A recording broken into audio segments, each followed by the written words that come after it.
ಚಿಕ್ಕಮಗಳೂರಿನಲ್ಲಿ ಬೆಳ್ಳಂಬೆಳಗ್ಗೆ ಘೋರ ದುರಂತವೊಂದು ನಡೆದಿದೆ. ಪ್ರವಾಸಕ್ಕೆ ಹೋಗ್ತಾ ಇದ್ದಂತ ಬಸ್ ಪಲ್ಟಿಯಾಗಿ 25ಕ್ಕೂ ಹೆಚ್ಚು ಜನರಿಗೆ ಗಾಯವಾಗಿರುವಂತದ್ದು ಚಿಕ್ಕಮಗಳೂರಿನಲ್ಲಿ ನಡೆದಿರುವಂತಹ ಘಟನೆ ಬೆಳ್ಳಂಬೆಳಗ್ಗೆ.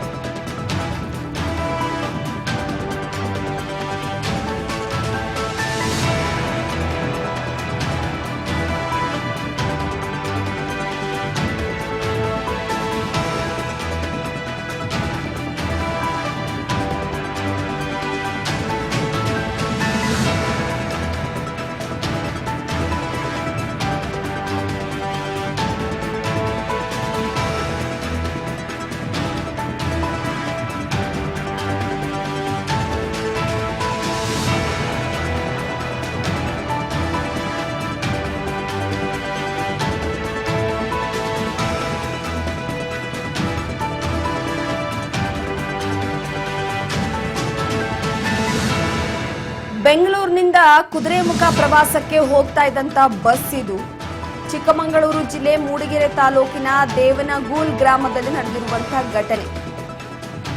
ಈ ಒಂದು ಬಸ್ನಲ್ಲಿ ಸುಮಾರು 40ಕ್ಕೂ ಹೆಚ್ಚು ಪ್ರಯಾಣಿಕರು ಪ್ರಯಾಣಿಸ್ತಾ ಇದ್ರು.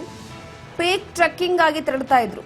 ದೇವನಗೂಲ್ ಗ್ರಾಮದ ಬಳಿ ತಿರುವಿನಲ್ಲಿ ನಿಯಂತ್ರಣ ತಪ್ಪಿ ಬಸ್ ಪಲ್ಟಿಯಾಗಿದೆ. 25ಕ್ಕೂ ಹೆಚ್ಚು ಮಂದಿಗೆ ಗಾಯವಾಗಿದ್ದು ಇಬ್ಬರ ಸ್ಥಿತಿ ಗಂಭೀರವಾಗಿದೆ. ಗಾಯಾಳುಗಳನ್ನ ಮೂಡಿಗೆರೆ ಚಿಕ್ಕಮಗಳೂರು ಆಸ್ಪತ್ರೆಗೆ ದಾಖಲು ಮಾಡಲಾಗಿದೆ.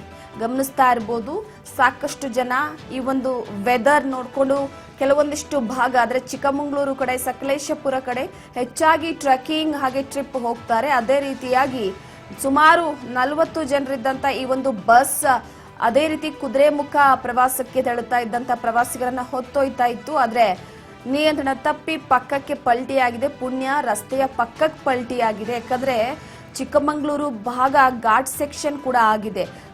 ಮೂಡಿಗೆರೆ ದಾಟಿದ ತಕ್ಷಣ ಘಾಟ್ ಸೆಕ್ಷನ್ಗಳು ಶುರುವಾಗುತ್ತೆ. ಆ ತಿರುವು ಕರ್ವ್ ಅನ್ನೋದೇನಿರುತ್ತೋ ಆ ತಿರುವುಗಳು ಹೆಚ್ಚಾಗಿರುತ್ತೆ. ಅಲ್ಲಿ ಬಹಳ ಜಾಗರೂಕತೆಯಿಂದ ಬಸ್ಸನ್ನ ಚಲಾಯಿಸಬೇಕಾಗುತ್ತೆ. ಆದ್ರೆ ಸದ್ಯದ ಮಟ್ಟಿಗೆ ಈಗಾಗಲೇ ಅವರನ್ನ ಆಸ್ಪತ್ರೆಗೆ ದಾಖಲು ಮಾಡಿ ಚಿಕಿತ್ಸೆಯನ್ನ ನೀಡಲಾಗ್ತಾ ಇದೆ.